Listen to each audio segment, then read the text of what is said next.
Hello, hello, beautiful mamas. Welcome to the show this week. So, today I have a special guest on. This is actually an interview I did, I think maybe even before the summer. And we are finally getting to use it. I'm really excited for you to hear it as we begin this series about creating an environment for ourselves in our home that supports our mind, body, and soul and is part of who we are.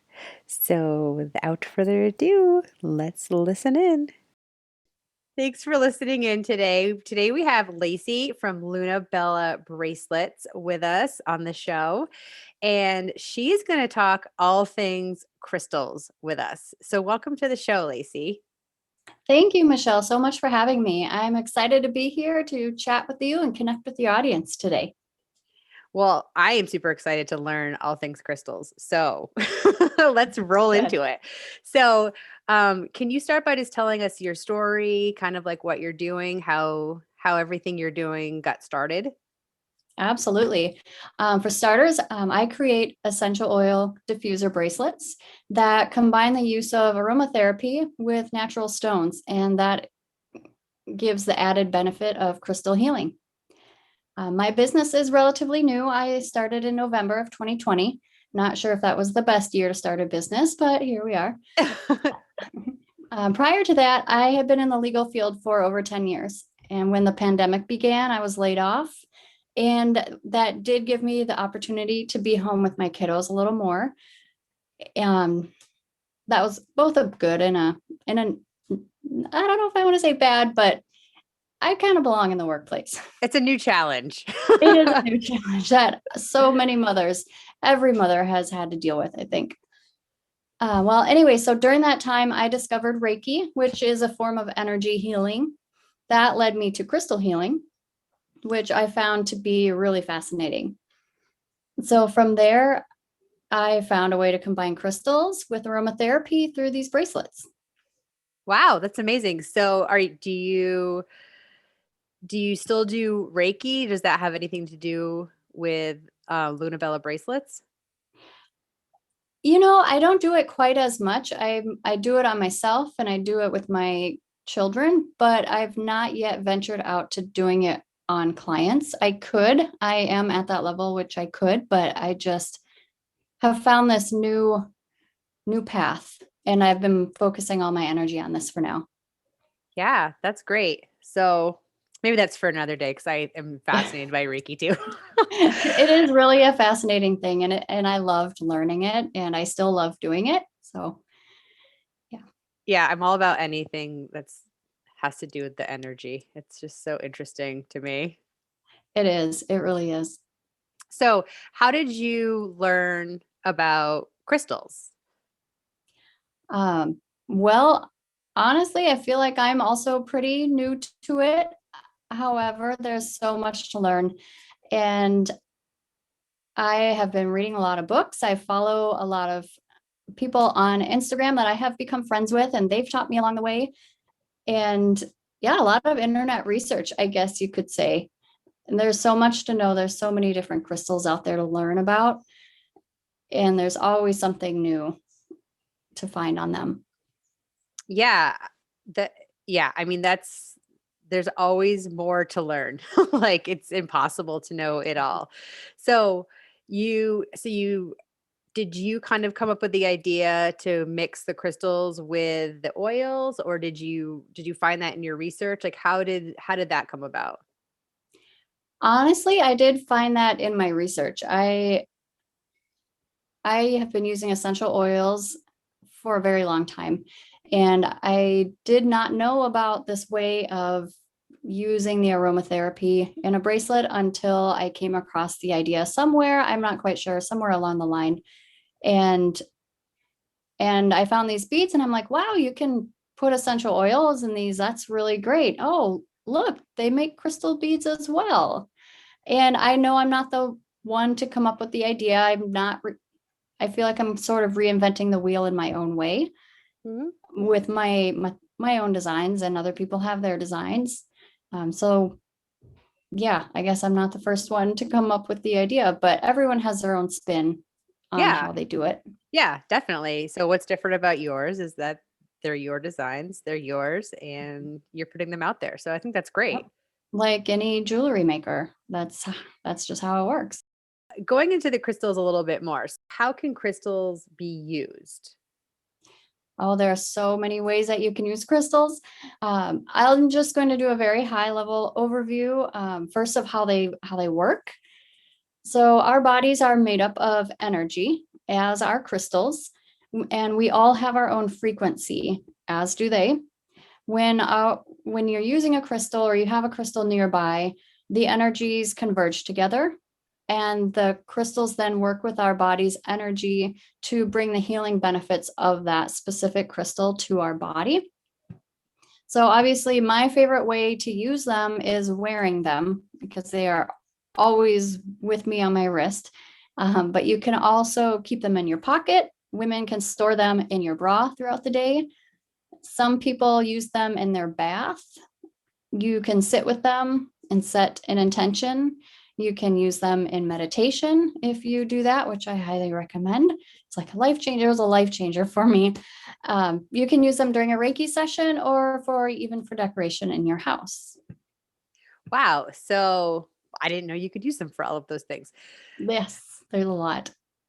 So I am like very elementary in my crystal knowledge. So if I go to a store, I see like all these beautiful crystals, different names, different colors. I don't know if they're called different kinds. I don't even know that far.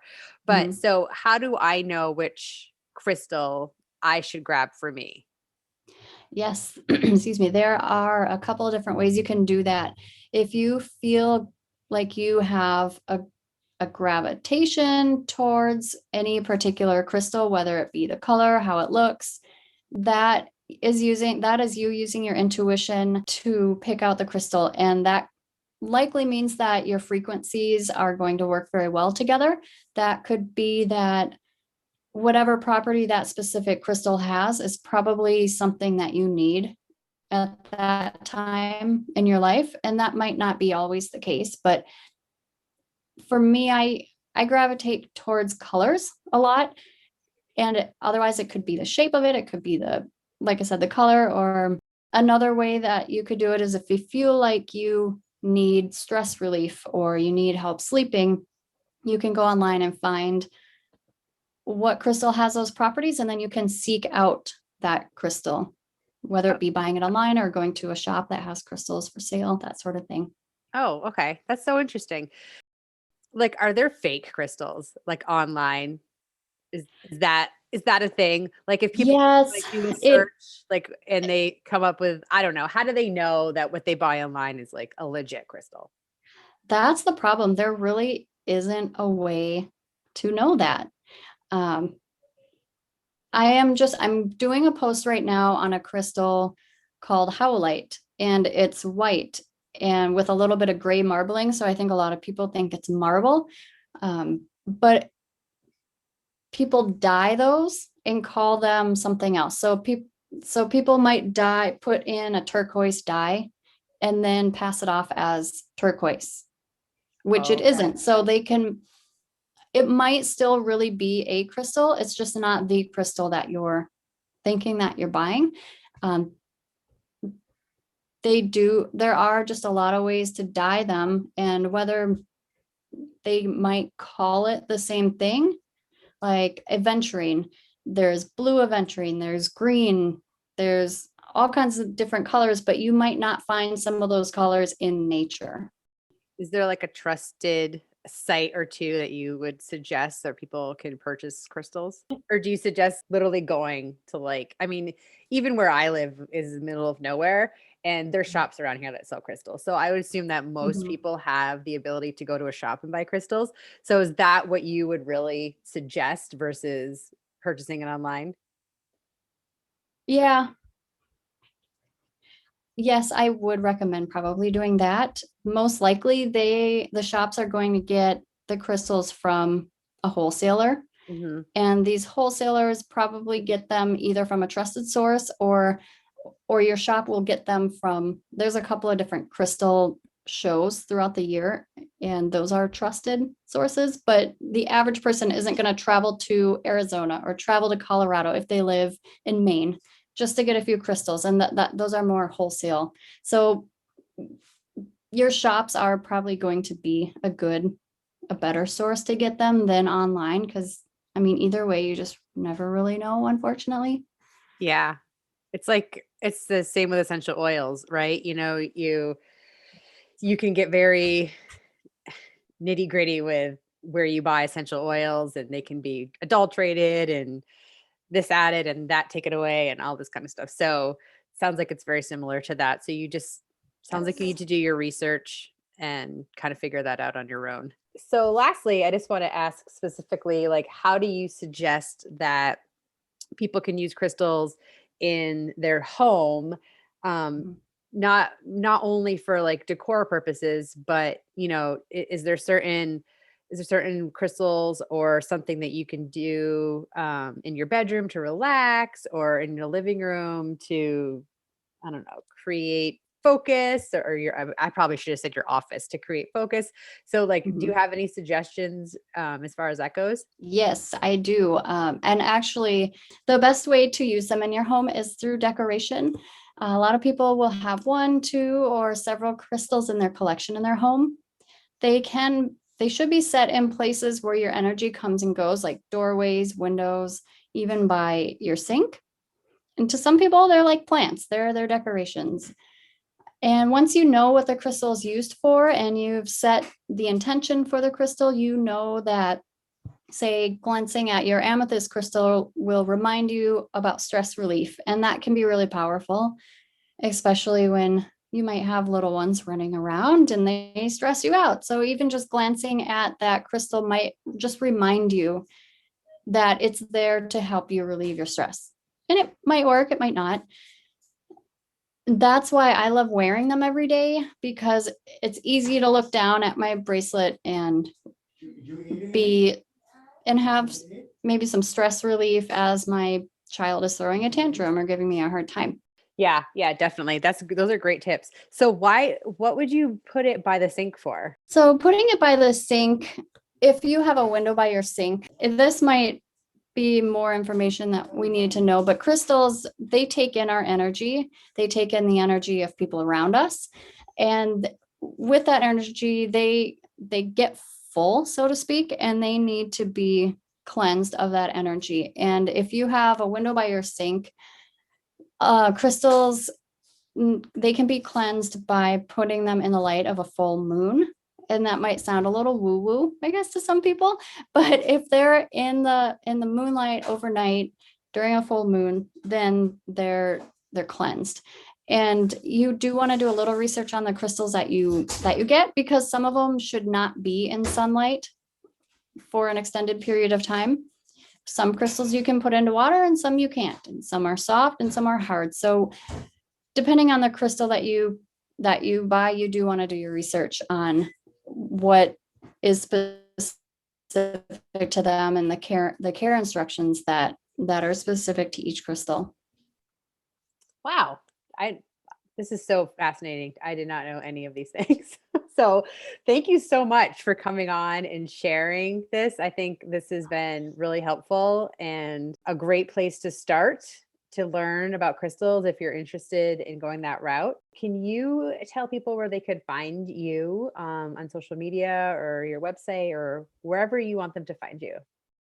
You can find me on Facebook and Instagram at Lunabella.bracelets. I also have a website, is www.Lunabella.bracelets.com. If you want to learn more about crystals or anything related to that, you can always reach out to me through private message as well. Great. Thank you so much. And that's it for today. Thank you so much to Lacey. I know we did this interview quite a while ago, but it was really exciting to listen to it again. And I think it's piqued my interest in learning more about crystals again. So that's really exciting. I hope you enjoyed it.